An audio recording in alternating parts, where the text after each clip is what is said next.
দেশে বড় বড় আর্থিক অনিয়মের সঙ্গে যার নাম সরাসরি জড়িয়ে রয়েছে তিনি সালমান এফ রহমান। সাবেক প্রধানমন্ত্রী শেখ হাসিনার বেসরকারি শিল্প ও বিনিয়োগ উপদেষ্টা হিসেবে ক্ষমতার অপব্যবহার করে গড়ে তুলেছেন ধন সম্পদের পাহাড়। তার নামে রয়েছে শেয়ার বাজার কেলেঙ্কারি ও ঋণ জালিয়াতি সহ নানা অভিযোগ। ফলে দেশের আর্থিক খাতে দেখা দেয় অস্থিরতা।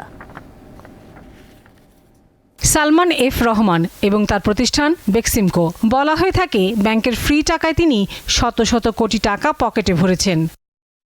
বিভিন্ন প্রতিবেদন অনুযায়ী দেশের 4টি সরকারি ও 3টি বেসরকারি ব্যাংকে সাবেক প্রধানমন্ত্রী শেখ হাসিনার বেসরকারি শিল্প ও বিনিয়োগ উপদেষ্টা এবং বেক্সিমকো গ্রুপের ভাইস চেয়ারম্যান সালমান এফ রহমানের সঙ্গে যুক্ত প্রতিষ্ঠানগুলোর 36,865 কোটি টাকা ঋণ রয়েছে।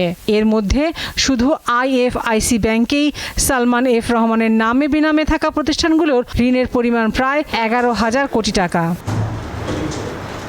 রাষ্ট্রীয় মালিকানাধীন জনতা ব্যাংক গত বছর অন্য গ্রাহকদের ঋণই দিতে পারেনি, কারণ বেক্সিমকো গ্রুপ একাই 14 আগস্ট পর্যন্ত প্রায় 23,070 কোটি টাকা ঋণ নিয়েছে, যা একক ঋণ গ্রহীতাকে ঋণ দেওয়ার সর্বোচ্চ সীমার চেয়েও বেশি। অর্থাৎ ব্যাংকটির ঋণ দেওয়ার সক্ষমতা বেক্সিমকো একাই ব্যবহার করে ফেলেছে।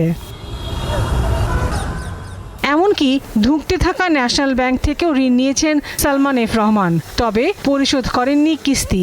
এর ফলে ব্যাংকগুলো পরবর্তী নতুন ঋণ দেওয়ার সক্ষমতা হারাবে বলে মত দেন এই অর্থনীতিবিদ। যখন এই কুঋণ বা মন্দ ঋণ বাড়ে এবং খেলাপি ঋণ বাড়ে, তখন কিন্তু এই বেসরকারি খাতে যে ঋণ প্রবাহ সেটা অনেকটা ক্ষতিগ্রস্ত হয়।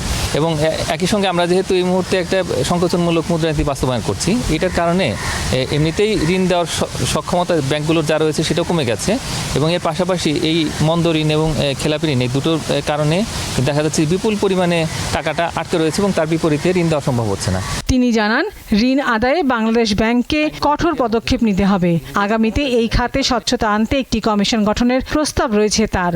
ইনিশিয়েটিভ যে সমস্ত নিতে হবে, তার মধ্যে প্রথমটা হচ্ছে যে এই অর্থনীতি আদালতকে চালু করা, দ্বিতীয় হলো তাদেরকে নোটিশ দেওয়া, আর তৃতীয় হলো যে পুরো ব্যাংক খাতকে ঢেলে সাজানোর জন্য আমি মনে করি যে একটা শক্তিশালী ব্যাংকিং কমিশন তৈরি করা দরকার। 2006-07 সালে তত্ত্বাবধায়ক সরকারের আমলেও ঋণ খেলাপি সহ নানা অভিযোগে জেলে গিয়েছিলেন সালমান এফ রহমান।